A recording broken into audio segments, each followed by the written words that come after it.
अब हम 3.2 का ही एक और सब टॉपिक स्टार्ट करते हैं, that is law of conservation of momentum. मतलब अभी तक हमने स्टडी किया था कि फोर्सेस क्या है, इनर्शिया क्या है, मोमेंटम क्या है। देन अभी हमने जो इससे पहले टॉपिक डिस्कस किया it was about the relationship between the force and the momentum.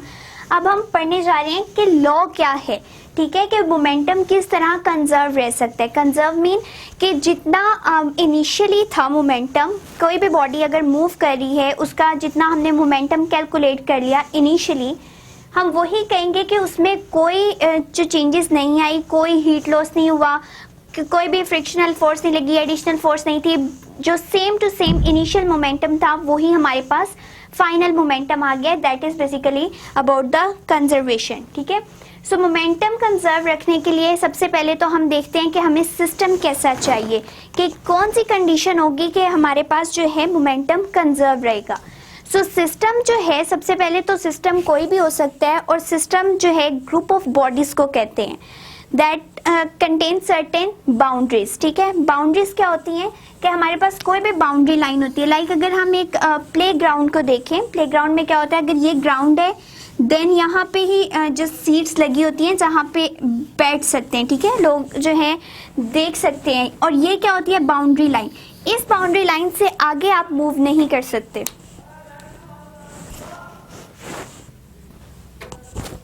इस बाउंड्री लाइन से अगर मूव नहीं कर सकते इट मीन्स कि यहाँ पे आपको कोई कंडीशन अप्लाई कर दी गई है, कोई रिस्ट्रिक्शन है।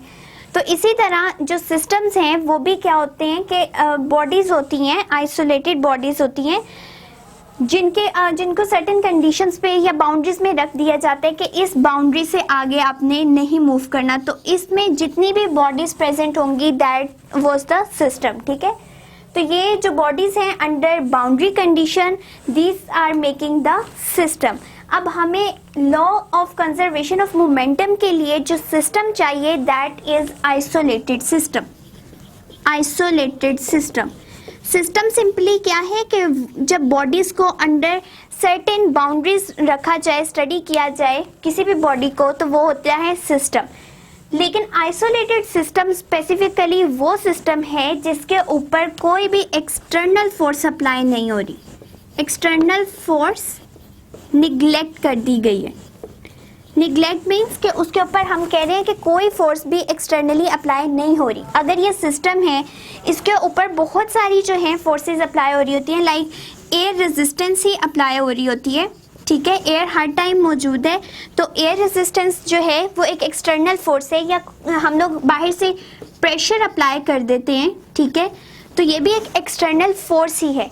लेकिन आइसोलेटेड सिस्टम में कोई एक्सटर्नल फोर्स जो है प्रोवाइड नहीं की जा रही होती, और उसी सिस्टम के लिए सिर्फ law of conservation of momentum जो है वो एप्लीकेबल है। अब इस लॉ की स्टेटमेंट है कि the momentum of an isolated system of the two or more than two interacting bodies remain constant. अब कोई भी दो या दो से ज्यादा बॉडीज जो आपस में इंटरएक्ट कर रही हैं उसमें क्या होगा, और सिस्टम आइसोलेटेड सिस्टम है तो मोमेंटम रिमेन कांस्टेंट।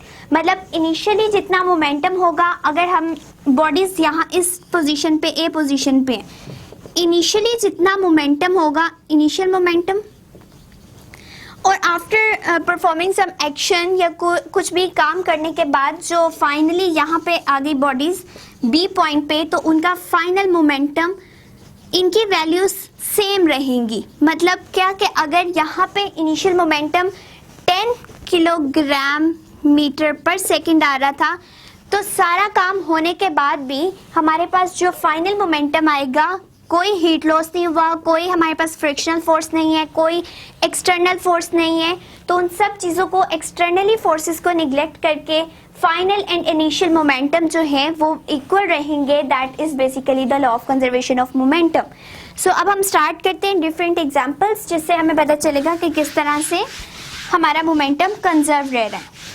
और law of conservation of momentum की सबसे पहली कंडीशन ही ये है कि हमने जो सिस्टम यूज करना है that will be isolated system, वो सिस्टम जिसके ऊपर कोई एक्सटर्नली फोर्सेस अप्लाई नहीं हो रहे। यहाँ से अब हम एग्जाम्पल स्टार्ट करते हैं। अपनी एग्जाम्पल्स हैं एग्जाम्पल नंबर 1 है एयर फिल्ड बैलून। ठीक है, एयर फिल्ड बैलून को हमने जो है थर्ड लॉ ऑफ मोशन में भी डिस्कस किया कि सिंपली क्या हो रहा था कि हमने कहा जो भी चीज़ पे एक्शन किया जाए दूसरी चीज़ उसका रिएक्शन शो करती है, ज़रूर करती है, और उसका जो रिएक्शन है वो ऑपोजिट इन डायरेक्शन होता है। इसी तरह अब हम एयर फिल्ड बैलून्स में मोमेंटम को स्टडी करने लगे हैं कि उसी रिएक्शन और एक्शन के जो है बिहाफ पे मोमेंटम किस तरह चेंज हो रहा है। सो अब हम एक बैलून को डिस्कस कर रहे हैं। बैलून में जस्ट एयर फिल कर दी, ठीक है, यहाँ पे एयर पार्टिकल्स हैं, सारे एयर पार्टिकल्स ने उसको जो है बड़ा कर दिया, ब्लो किया हमने उसे। अब जब तक इसको पकड़ के रखा हुआ है तब तक इसमें कोई मूवमेंट नहीं हो रही और हवा अंदर पूरी मौजूद है। तो उस टाइम पे हम कह लेते हैं कि इनिशियल मोमेंटम बॉडी का है 0। Initial momentum is 0। अब वो 0 क्यों है? क्योंकि जब तक बॉडी कोई डिस्टेंस कवर नहीं करेगी विद रिस्पेक्ट टू टाइम तो कोई वेलोसिटी नहीं आएगी, और अगर कोई वेलोसिटी नहीं आएगी तो मोमेंटम का तो फॉर्मूला ही डिपेंड कर रहा है मास और वेलोसिटी पे। ठीक है, मास ऑल्दो हमारे पास बैलून का मास है और उसमें एयर फिल की हुई है तो ऑब्वियसली मास होगा, बट यहाँ पे हमने अभी उसको ग्रास्प किया हुआ है, पकड़ा हुआ है, तो वो कोई मूवमेंट नहीं कर रहा, उसका कोई डिस्टेंस कवर नहीं हो रहा विद रिस्पेक्ट टू टाइम, तो उसमें कोई भी वेलोसिटी प्रोड्यूस नहीं होगी। अगर वेलोसिटी प्रोड्यूस नहीं हो रही इट मीन्स मोमेंटम 0 है। सो इनिशियली जो मोमेंटम आया हमारे पास एक बैलून का, एयर फिल्ड बैलून का, दैट वाज 0। अब हमने इसको छोड़ दिया। ठीक है, जब छोड़ेंगे तो थर्ड लॉ के अकॉर्डिंग जो एयर है वो बाहर की तरफ मूव करेगी। ठीक है, air rashes out of the balloon. ठीक है, अब उसके रिएक्शन में बैलून ने ऊपर अपवर्ड मूव करना शुरू कर दिए। ठीक है, अगर एयर डाउनवर्ड थी, ये एक्शन हो रहा था एयर का, एंड रिएक्शनल फोर्स ने क्या किया, बैलून को अपवर्ड मूव करवाया। वो अपवर्ड मूवमेंट ही बेसिकली मूवमेंट जो मोमेंटम है उसको कंजर्व करने के लिए की गई, क्योंकि हमारे पास इनिशियल मोमेंटम था 0।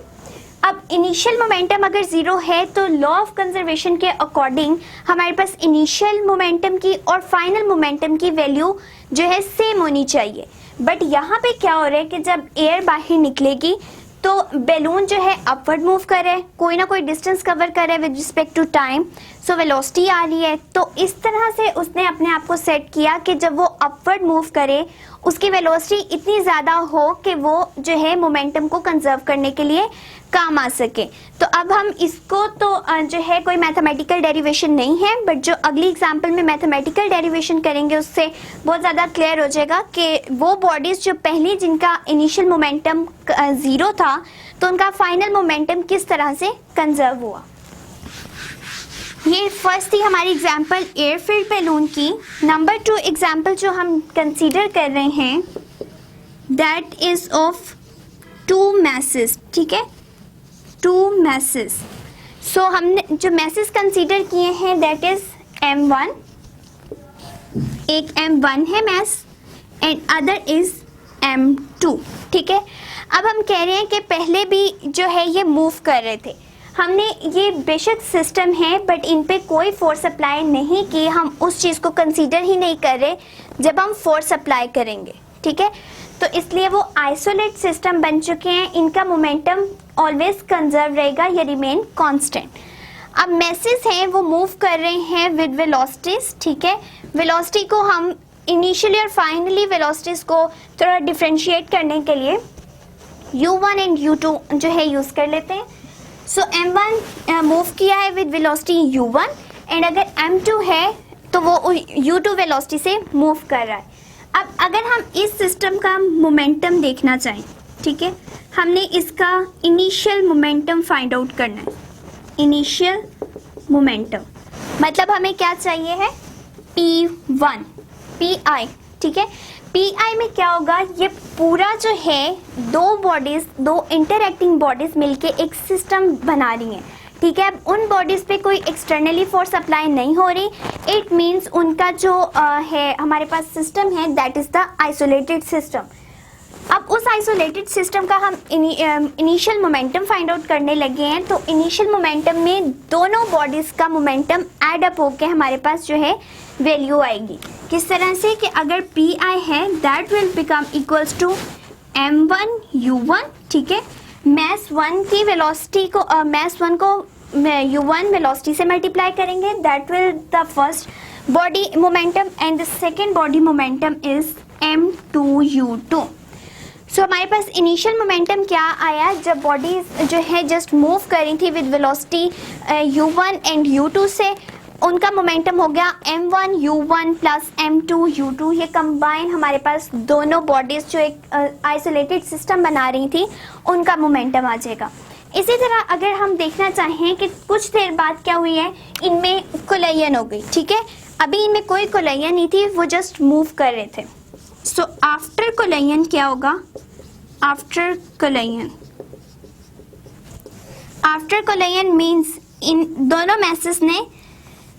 मैसेस की टक्कर हो गई है, ठीक है। वो एक दूसरे के साथ कोलाइड कर गए हैं। अब कोलाइड करने के बाद जब वो मूव कर रहे हैं तो उनकी वेलोसिटीज हो गई v1, ये मास 1 है, क्योंकि जब बॉडीज कोलाइड करेंगी तो कोलाइड करने के बाद वो फिर थोड़ी सी जो है आगे पीछे मूव करना शुरू कर देंगी। अब वो जो एक बॉडी थी m1 वो विद वेलोसिटी v1 मूव की and the other one is m2, सो वो वेलोसिटी v2 के साथ मूव करेगी। अब अगर हमारे पास इनिशियल मोमेंटम pi आ गया था, अब आफ्टर कोलाइजन जब बॉडीज मूव की हैं with velocity v1 and v2, तब फाइनल मोमेंटम हम फाइंड आउट करेंगे, ठीक है। सो फाइनल मोमेंटम किस तरह से आएगा, उसी तरह से कि दोनों जो बॉडीज हैं एक सिस्टम बना रही हैं, उनके मोमेंटम को जब ऐड करेंगे तो हमारे पास उस पूरे आइसोलेटेड सिस्टम का फाइनल मोमेंटम आ जाएगा। So P F will be m1v1 plus m2v2। So according to law of conservation of momentum हमारे पास क्या है, यहाँ पे जो लॉ है दैट इज लॉ, अब हम यहाँ अप्लाई कर रहे हैं कि initial momentum P represent the momentum equals to final momentum. So अगर हम इसी को देखना चाहें कि हमारी इनिशियल मोमेंटम क्या थी, m1u1 प्लस m2u2, ठीक है। एंड फाइनल मोमेंटम हमारे पास क्या है, m1v1 प्लस m2v2। सिर्फ हमने ये जो वेलोसिटीज को v और u से रिप्रेजेंट किया है कि वेलोसिटीज में जो है थोड़ी डिस्टिंग्विशेबल हो, तो इसलिए जो बिफोर टाइम कोलाइजन से पहले जो वेलोसिटी थी हमने उसे जस्ट रिप्रेजेंट कर दिया u से, एंड आफ्टर कोलाइजन जो रिप्रेजेंट किया है that is v। But basically तो है तो वेलोसिटी से, मतलब m1u1 या m1v1 equals to m1v1 and m2v2 या u2 equals to m2v2। So final momentum and initial momentum दोनों टाइम पीरियड में कंजर्व रहा है, दोनों इक्वल रहे हैं। सो इसका मतलब है कि law of conservation of momentum applicable है for two system that are isolated, ठीक है। एंड उनका लॉ क्या था कि initial momentum must be equal to the final momentum, and हमने वो फाइंड आउट कर लिया बाय द मैथमेटिकल डेरिवेशन कि हमारा मोमेंटम कंजर्व है। अब हम मूव करते हैं एक और एग्जाम्पल की तरफ, एग्जाम्पल नंबर 3। और एग्जाम्पल नंबर 3 से भी हमें काफ़ी क्लियर हो जाएगा कि जो बॉडीज़ पहले रेस्ट में थी उनका मोमेंटम एंड आफ्टर जब वो कुछ काम करती हैं या कोई भी मूवमेंट शो करती हैं, उन पे फोर्स अप्लाई की जाती है, तो उनका मोमेंटम कैसा है। So number 3 is gun and bullet, ठीक है। अब हमने ये इसको भी जो है डिस्कस किया था इन द थर्ड जो है न्यूटन्स थर्ड लॉ में, कि गन पे अगर हम एक्शन अप्लाई करते हैं तो गन थोड़ा बैकवर्ड मूव करती है और रिएक्शन में जो है बुलेट फायर आउट होती है, ठीक है। सो उसी तरह से हम पढ़ेंगे कि उसमें किस तरह से कंजर्वेशन होती है मोमेंटम की। अब अगर एक गन है, ठीक है, सपोज ये गन है, ठीक है। अब यहाँ पे जब बुलेट प्रेजेंट है एंड ये जो है दैट इज अ गन, ठीक है। तो अभी ये रेस्ट कंडीशन में है, रेस्ट कंडीशन में बुलेट ने कोई भी डिस्टेंस कवर नहीं किया with respect to time, so velocity जो है वो 0 होगी। इट मीन्स जो हमारे पास मोमेंटम के फॉर्मूला के अकॉर्डिंग अगर वेलोसिटी ज़ीरो है तो मोमेंटम भी ज़ीरो हो जाएगा, क्योंकि बॉडी रेस्ट कंडीशन में थी, उसकी कोई जो है डिस्टेंस चेंज नहीं हो रहा था, कोई उसमें वेलोसिटी नहीं प्रोड्यूस हो रही थी। लेकिन जैसे ही हमने इसके जो है गन के ऊपर एक्शन अप्लाई किया, ठीक है, अब हम उसको वर्किंग कंडीशन में ला रहे हैं एंड देन स्टडी करेंगे कि जो है कंजर्व किस तरह होता है मोमेंटम। इनिशियली मोमेंटम है ज़ीरो, फाइनल मोमेंटम को कंजर्व करने के लिए क्या होगा कि एक्शन जैसे ही अप्लाई करेंगे बुलेट जो है बाहर निकलेगी, ठीक है। ऑब्वियसली वो कोई ना कोई अब डिस्टेंस कवर करेगी, अगर वो डिस्टेंस कवर करेगी विद रिस्पेक्ट टू टाइम, क्योंकि टाइम उसको रिक्वायर होगा डिस्टेंस कवर करने के लिए, तो वो हो जाएगी वेलोसिटी। वेलोसिटी भी है, मास भी है, गन का कोई ना कोई मास होता है, बुलेट का मास होता है, सो वो हमारे पास फाइनल मोमेंटम आ जाएगा। लेकिन किस तरह से कंजर्व होगा कि अब उस बुलेट और गन को अपने मोमेंटम को कंजर्व करने के लिए जैसे ही एक्शन करेंगे गन बैकवर्ड मूव करेगी, ठीक है। That backward direction is basically for the conservation of momentum, ठीक है, कि वो थोड़ा पीछे हटके उस अपनी वेलोसिटी को कायम रख सके और हमें जो है बिल्कुल एग्जैक्टली लॉ ऑफ कंजर्वेशन के अकॉर्डिंग जो है चलने में हेल्पफुल रहे। अब हमारे पास अगर इनिशियल मोमेंटम है ज़ीरो, फाइनल मोमेंटम में क्या होगा कि हमारे पास मास आ रहा है गन का भी एंड हमारे पास मास है बुलेट का भी, तो इसलिए इसको दो तरह से लिखेंगे। इनिशियल जो है that is p i and it is equals to zero. Final momentum के लिए जो है हमें उस पूरे सिस्टम का मास और उसकी वेलोसिटी को डिस्कस करना होता है। अब जो गन है उसका मास हम कैपिटल एम से शो कर लेते हैं, ठीक है, mass of gun capital M, या स्मॉल जो बुलेट का है दैट इज स्मॉल एम, या M1 और M2 से भी शो कर सकते हैं। अब बड़ी थी गन तो इसलिए हमने उसका मास कैपिटल एम से शो किया। अब वो जिस वेलोसिटी से बैकवर्ड मूव कर रही है उसको हमने थोड़ा डिस्टिंग्विशेबल रखने के लिए कैपिटल V से डिनोट कर दिया है। अब उस सिस्टम में दूसरी क्या चीज़ प्रेजेंट है, बुलेट। अब बुलेट का भी मास है स्मॉल m, ठीक है, उसको हमने स्मॉल m से रिप्रेजेंट किया है एंड उसकी वेलोसिटी है small v। So initial momentum भी आ गया, फाइनल मोमेंटम भी आ गया। अब हम जस्ट लॉ अप्लाई करेंगे एंड देखेंगे कि किस तरह से गन जो है वो बैकवर्ड गई है कि वो अपनी वेलोसिटी को इस तरह मेंटेन करे कि उसका जो इनिशियल एंड फाइनल मोमेंटम है वो कांस्टेंट रह सके। अब दोनों इक्वेशंस को जब लॉ अप्लाई करके हम करेंगे, लॉ अप्लाई किया, initial momentum become equals to final momentum, final momentum दोनों की वैल्यूज को पुट करते हैं। इनिशियल मोमेंटम है zero, final momentum is mv plus small mv। So जब हम इसको रीअरेंज करेंगे तो हमारे पास किस तरह से वैल्यूज आएंगी, mv, ठीक है, एक वैल्यू को हमने उधर ही रहने दी है, दूसरी वैल्यू को हम दूसरी साइड पे ले गए। सो अगर एक चीज़ पॉजिटिव में थी जब वो इक्वालिटी के दूसरी साइड पे आएगी तो उसका साइन जो है वो चेंज हो जाएगा।